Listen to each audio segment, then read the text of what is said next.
नमस्कार बच्चों, आइए शब्द रूप के अभ्यास प्रश्न पर चर्चा को आगे बढ़ाएं। इसके पहले प्रश्न क्रमांक 1 हमने देख लिया था, MCQ। इसके बाद आगे बढ़ते हैं।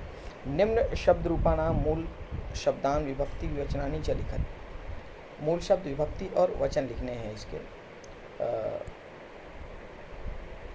रमाये, रमाये में मूल शब्द क्या है? रमाये मूल शब्द है रमा। रमा मूल शब्द हुआ।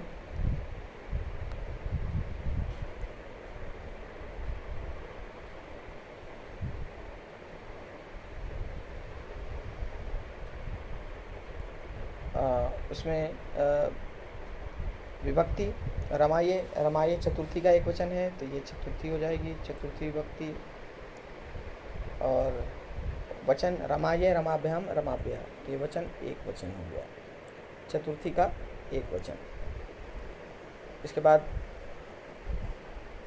देवेन, देवेन में मूल शब्द है देव। देव का विभक्ति देवेन देवाभ्याम देवई, तो ये हो जाएगा तृतीया विभक्ति, तृतीया विभक्ति। और वचन एक वचन, तृतीया का एक वचन। इसके बाद लताम, लताम में मूल शब्द है लता और विभक्ति ये चलता है लताम लते लता, ये द्वितीया का एक वचन, द्वितीया का एक वचन या लताम लते लता। मुनिभि, मुनिभि का रूप है तृतीया का बहुवचन, तो मुनिना मुनिभ्याम मुनिभि, तो ये मुनि मूल शब्द हुआ और विभक्ति तृतीया, तृतीया का एक वचन मुनिभि। नद्यय, नद्यय नदी का रूप है चतुर्थी, नद्यय नदीभ्याम नदीभ्य, तो ये हो जाएगा चतुर्थी। मूल शब्द नदी, विभक्ति चतुर्थी का। इसके पहले हमने देखा था मुनि भी, मुनि तृतीया का बहुवचन, मुनि भी तृतीया का मुनिये मुनिभ्याम मुनिना मुनिभ्याम मुनिभि, तृतीया मुनिना मुनिभ्याम मुनिभि, तृतीया का बहुवचन। और यहाँ नद्य है, नद्य नदीभ्याम नदीभ्य, ये हो जाएगा चतुर्थी का एक वचन, चतुर्थी का एक वचन हुआ नद्य। आगे बढ़े, अगला प्रश्न। निम्नलिखितानां शब्दानां निर्दिष्ट विभक्ति त्रिषु वचनेषु च रूपाणि लिखत। तीनों वचनों में रूप लिखने हैं।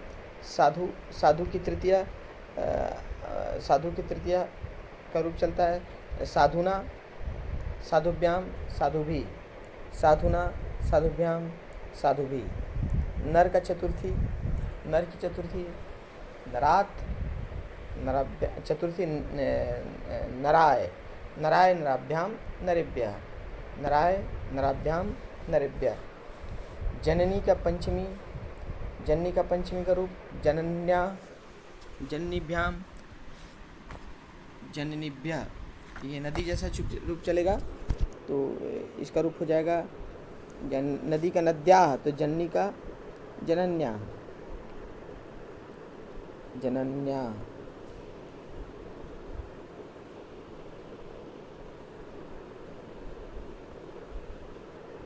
जनन्या जननीभ्याम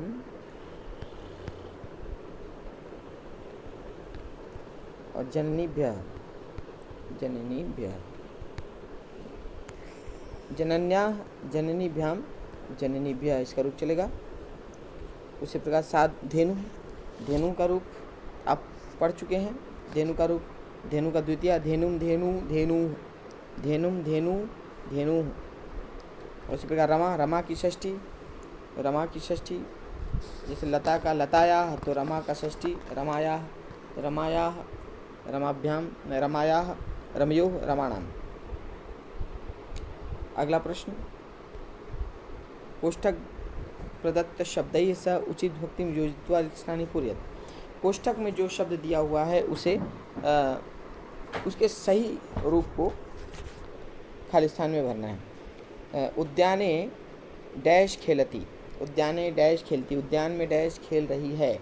तो कौन खेल रही है? कन्या खेल रही है। तो यहाँ प्रथमा रूप आएगा, क्योंकि कौन का उत्तर हमेशा प्रथमा विभक्ति होती है। तो यहाँ पे आ जाएगा कन्या, कन्या खेलती। इसके बाद अगला कन्या डैश धारयति, कन्या डैश किसको धारण की है, किसको पहनी है? तो कन्या माला को पहनी है, मतलब द्वितीया का एक वचन। तो माला की द्वितीया एक वचन मालाम, कन्या जैसा ही रूप, ये आकारांत का रूप है, ये भी मालाम धारयति। उसके बाद जना अतिथि स्वागतम डैश सह कुर्वन्ति, लोग अतिथि का स्वागत डैश से कर रहे हैं। तो किस से कर रहे हैं? माला से कर रहे हैं। तो अतिथि का स्वागत मालाओं से कर रहे हैं। तो तृतीया का बहुवचन, तो मालया, मालाभ्याम, माला भी, ये हो जाएगा माला भी, माला भी कुर्वन्ति। इसके बाद लता डैश फलानि यच्छति, लता डैश फलानि यच्छति, लता डैश फल दे रही है। तो यहाँ पे लता डैश, यहाँ पे यच्छन्ति नहीं होना चाहिए, यच्छति होनी चाहिए, क्योंकि कर्ता यहाँ पे लता है, लता एक वचन में है, तो क्रिया भी एक वचन में होना चाहिए, यच्छति। तो लता डैश फलानि यच्छति, लता रमा को फल दे रही है। तो किसी को कुछ देते हैं तो चतुर्थी विभक्ति होती है, तो ये हो जाएगा रमाय। तो लता रमाय फलानि यच्छति। इसके बाद डैश फलानि पतन्ति, डैश फल गिर रहे हैं। तो फल गिर रहे हैं, शाखाओं से, शाखा से फल गिर रहे हैं, शाखा से फल गिर रहे हैं या शाखाओं से फल गिर रहे हैं। तो जहाँ से कोई चीज़ अलग होती है पंचमी विभक्ति आती है, तो शाखा की पंचमी, तो शाखा की पंचमी का रूप चलेगा लता जैसे। तो लताया लताभ्याम लताभ्या, तो शाखाया शाखाभ्याम शाखाभ्या, तो ये हो जाएगा शाखाभ्या, शाखाओं से फल गिर रहे हैं, शाखाभ्या फलानि पतन्ति। आगे बढ़ते हैं। कोष्ठकात उचित पदानि औचित्य रिक्त स्थानी कुर्यात्, कोष्ठक से उचित शब्द को यहाँ लिखना है। ये पहला, ते डैश गच्छन्ति, वे डैश जा रहे हैं। तो जहाँ पे जा रहे हैं वहाँ गम, गम के साथ द्वितीया का प्रयोग होगा। तो यहाँ पे गम हो गया, नगरम हो गया उत्तर। अगला बालः डैश प्रश्नम पृच्छति, शिक्षकम शिक्षक्यात्, इसको भी हमने देखा था, पृच्छ के साथ हमेशा द्वितीया का प्रयोग होता है। तो यहाँ पे शिक्षकम हो जाएगा, उपपद है, पृच्छ के साथ द्वितीया का प्रयोग। सीता डैश अनुगच्छति, सीता राम के पीछे पीछे चलती हैं, किसी का अनुसरण करते हैं तो भी द्वितीया का ही प्रयोग होता है। तो रामम अनुगच्छति, सीता रामम अनुगच्छति। जनाः डैश खादन्ति, लोग डैश खाते हैं, लोग खाते हैं, कैसे खाते हैं? मुख से खाते हैं। तो खाने का माध्यम मुख है, तो यहाँ पे मुखेन हो जाएगा। तृतीया विभक्ति जनका डैश धनम यच्छति, पिता डैश धन देते हैं, किसी को कुछ दिया जाता है, अर्थात यहाँ पे यच्छ का प्रयोग हो वहाँ पे चतुर्थी लगती है। तो यहाँ पे हो जाएगा यच्छति है, इसलिए यहाँ पे हो जाएगा पुत्राय, पुत्राय धनम यच्छति। माता डैश क्रुध्यति, क्रोध जिस पर करते हैं उसके साथ भी चतुर्थी का प्रयोग होता है। माता पुत्र पर क्रोध करती है, तो ये हो जाएगा पुत्राय, क्रोध के साथ चतुर्थी का प्रयोग होता है। रामः डैश अलम, राम डैश काफ़ी हैं, तो रावण के लिए काफ़ी हैं। तो जिसके लिए समर्थ होने का भाव होता है वहाँ पे चतुर्थी विभक्ति आती है, रावणाय अलम, रामः रावणाय अलम।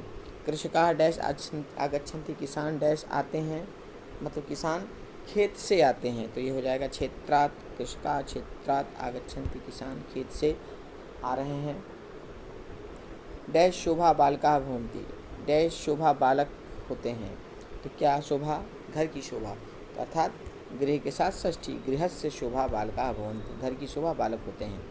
इदम डैश पुस्तकम अस्ति, यह डैश पुस्तक है, यह तुम्हारी पुस्तक है, अर्थात षष्ठी।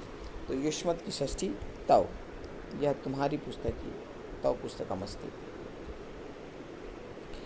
अगला मंजूषायाः पदानि चित्वा उदाहरणानुसारं लिखत।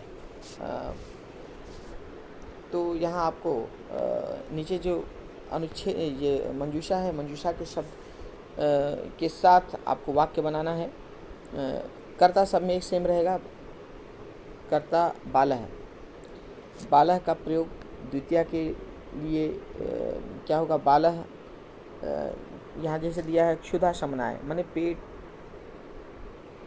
को शांत करने के लिए, अर्थात पेट की भूख को शांत करने के लिए। तो बालः क्षुधा शमनाय भोजनम करोति, भोजनम खादति। क्षुधा शमनाय भोजनम खादति, यहाँ से लिया हमने क्षुधा शमनाय, क्षुधा शमनाय भोजनम, भोजनम खादति, ये हो जाएगा।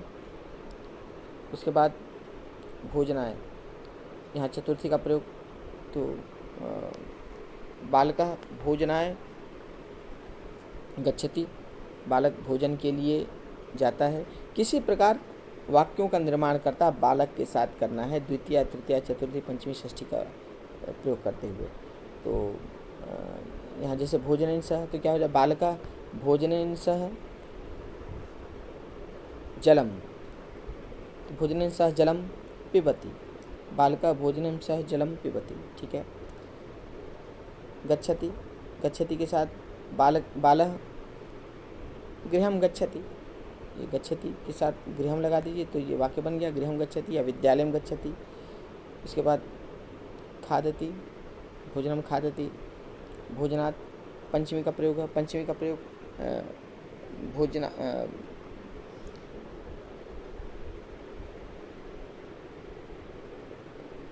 भोजनात् मतलब भोजन के, तो बालका भोजनात् पूर्वम, भोजनात् पूर्वम हस्तम प्रक्षालयति, भोजनात् पूर्वम हस्तम प्रक्षालयति, या भोजनात् पूर्वम बालः भोजनात् पूर्वम पूजाम करोति। भोजनाय, ये चतुर्थी का प्रयोग है। यहाँ बालकः भोजनाय गच्छति, भोजन के लिए जा रहा है। उत्तिष्ठति, बालकः प्रातः काले उत्तिष्ठति, ये हो सकता है। भोजने, भोजने भोजन में, बालः भोजने भोजन में रोटी काम खादति, बालः भोजने रोटी काम, बालक भोजन में रोटी खाता है। पश्यति, पश्यति सह विद्वान गुणम पश्यति, विद्वान गुण को देखता है। पश्यति, ठीक है। इस प्रकार वाक्य का निर्माण करना है। कोई भी 5 वाक्य अपनी स्वेच्छा से आप बना सकते हैं। इसके बाद एक चित्र है जिसको देखकर अंदाज़ा लगाना है कि उत्तर क्या होगा। जनाः कान प्रणवन्ति, प्रश्न है कि जनाः कान प्रणवन्ति, लोग किन्हें प्रणाम कर रहे हैं? तो जनाः किसको प्रणाम कर रहे हैं? तो साधुन, साधु, तो साधु को प्रणाम कर रहे हैं। लेकिन यहाँ पे 2 साधु हैं, 2 साधु है तो हो जाएगा द्विवचन हो जाएगा, साधु का द्विवचन साधु, साधु साधु साधुम साधु, तो ये हो जाएगा उत्तर साधु,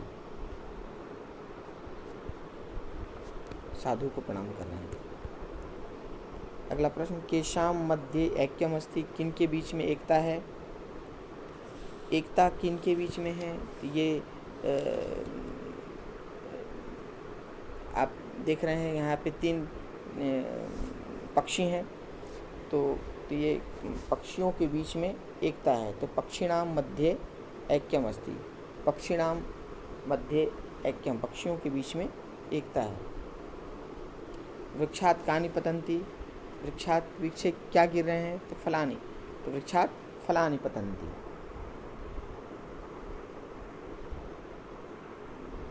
यहाँ पक्षी के स्थान पे आप बक भी लिख सकते हैं, बगुला है तो बका नाम मध्ये ऐक्यम अस्ति भी लिख सकते हैं, या पक्षी नाम मध्ये ऐक्यम। एषा का अस्ति, एषा मम, यह कौन है? एषा मम माता अस्ति, तो यहाँ हो जाएगा माता, एषा मम माता अस्ति। तत्र किम अस्ति, वहाँ क्या है? तो तत्र जलम अस्ति, वहाँ जल है। धेनु किम यच्छति, गाय क्या देती है? तो धेनु दुग्धम यच्छति, गाय दूध देती है। इसके प्रकार आते हैं स्वमूल्यांकनम। इसमें रिक्त स्थान को पूरा करना है, शब्द रूप को भरना है। आप कर पाएंगे। यहाँ बालह का रूप, तो बालकः बालः बालौ बालाः, तो यहाँ द्विवचन में बालौ हो जाएगा। बालः बालौ बालाः।